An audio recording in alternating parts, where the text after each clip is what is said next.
السلام عليكم ورحمة الله وبركاته. أصحابتي قيمة قيال وكسو دوادا هيكس تكنولوجي oo adaga barateen inay idiin soo gudbiso cashiro ku saabsan graphical design video editing iyo teknolojiyada laga yaabay inaan kusoo kordhino cashiro kale oo aad u fara badan insha Allah maadaama aan doonayno in ay noqoto barta tutorialka Soomaalida ee ku faanto ee YouTube-ka ku yeesha. maanta hadduu aleedmo waxaan idiin soo gudbin doonaa 3 logo laga sameeyay text ayadoo lagu sameynayo Adobe Illustrator.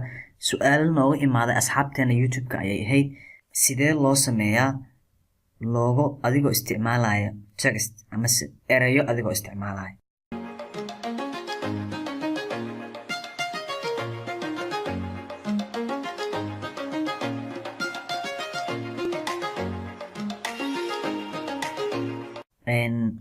su'aalahaas ayaan ka jawaabeynaa.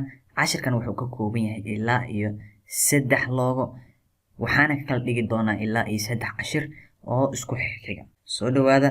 wixii comment iyo su'aalana waxaad igu soo diri kartaan ciwaanka Instagram-ka ee ka muuqda hoostiina ama waxaad igu reebi kartaa comments-ka. ka bilaabeynaa xarafkan ugu horeeya ee ah A in laga dhigo logo sida u jeedaan si ay u sameysan tahay shape ay noqotay. marka sidaan oo kale u sameeyo si aan u sameeyo logo noocan oo kala waxa u baahanaa inaad tago text kadibna aad qoro A capital. kadib sidaas markaa sameeyo aan soo weyneeyo kadibna halkan aan dhigto. sidaas markaa yeelo right click ayaan kor leeyahay kadibna waxaa dooranayaa create outline. markaas sidaas doorto waxaa rabaa xariiqan dheer inaan sameeyo. si aan xariiqan dheer ku sameeyo waxaan tagayaa paint tool kadibna paint tool markaa soo qaato xariiqan u jeedaan dhaxda eega wuxuu kooban yahay kor laga keenay iyo xariiq dhexe. xariiqaas dhexe meesha uu ku dhamaado meel ku aadan ayaa kili ku siinaya oo geeska kala ah.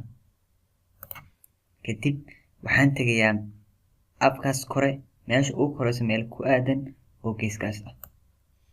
markaas kadib sidaas ayaan waxyar u jiidayaa logodeeda. intaas markaas sameeyo halkan ayaa ku soo noqonayaa oo meesha ay ku dhamaataa. markay calaamad isku bedesho angle 40 kala ayaan kili ku siinaya. markale ayaa soo noqonaya hoostan meeshii meel ku aadan ayaa imaanaya laakiin geeskan usoo sikonaya.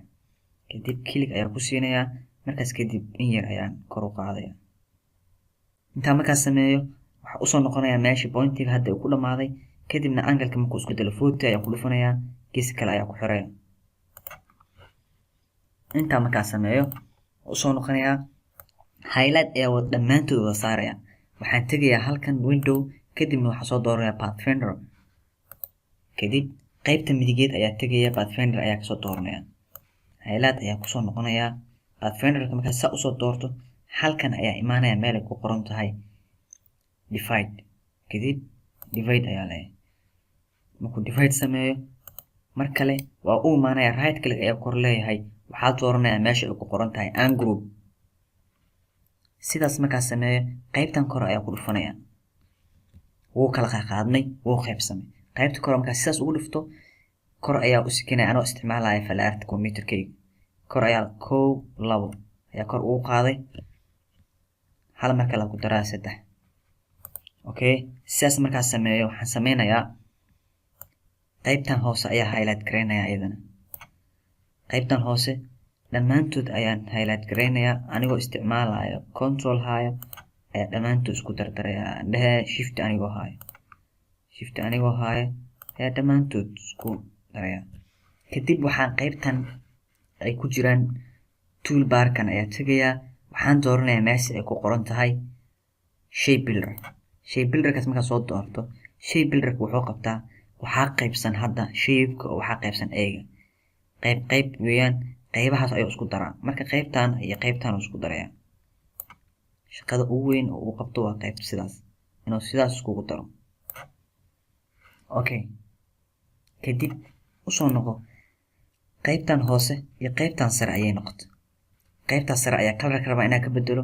eyedrop ayaa taabanaya keyboard-kayga ama eyedrop oo ku jira dhanka menu bar. kadibna waxaan dooranayaa color halkan ii yaalo ee ah color code-ka aniga soo dhigtay. color-radan meesha aniga soo dhigtay. okay hadda waxaan dhameystiray oo loo eegaas haddaa rabtid waxaa rabtid ayaa ka dhigan kartaa, haddaa rabtid Axmed ayaa u dhigi kartaa, haddaa rabtid waxaa rabtid ayaa ku dhigi kartaa. waxaan jeclahay inaad fahanteen casharka kale ee labaad nala socda linkiga meesha ku qoran tahay click kadib waxaa arkaysaa casharada soo socda.